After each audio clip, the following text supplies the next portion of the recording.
America ने Gaza में ceasefire प्रस्ताव पर लगाया वीटो। अमेरिका की दलील, इजराइल को अपनी रक्षा करने का है पूरा हक। आइए सीधे आपको लिए चलते हैं न्यूज एक्सप्रेसवे पर, जहां देश दुनिया की कुछ और जरूरी खबरें कर रही हैं आपका इंतजार। रूस जल्द यूक्रेन पर कड़ा पलटवार करेगा। इसके संकेत रूसी राष्ट्रपति व्लादिमीर पुतिन ने डोनाल्ड ट्रंप से बातचीत में दिए। दोनों नेताओं के बीच करीब सवा घंटे तक बातचीत हुई, जिसके बाद ट्रंप ने कहा कि बातचीत अच्छी रही, लेकिन इससे तुरंत शांति नहीं आएगी। साथ ही ट्रंप ने बताया कि पुतिन ने रूसी एयरबेस पर हुई ड्रोन हमले को लेकर नाराजगी जताई और साफ कहा कि वो इसका जवाब देंगे।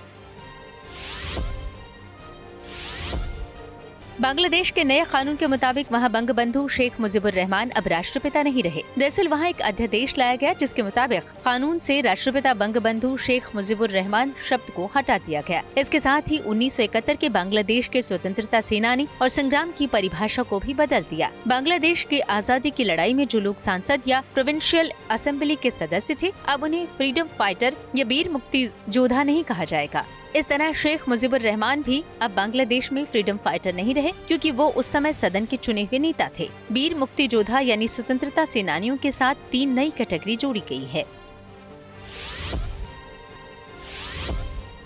ईरान ने एक बार फिर से अमेरिका का प्रस्ताव ठुकरा दिया। दरअसल ईरान के सर्वोच्च नेता आयतुल्लाह अली खामेनेई ने साफ किया कि ईरान अपने यूरेनियम के भंडार को बढ़ाना जारी रखेगा। ईरान और अमेरिका के बीच कई दौर की बातचीत हो चुकी है, लेकिन अब तक कोई समझौता नहीं हो सका है।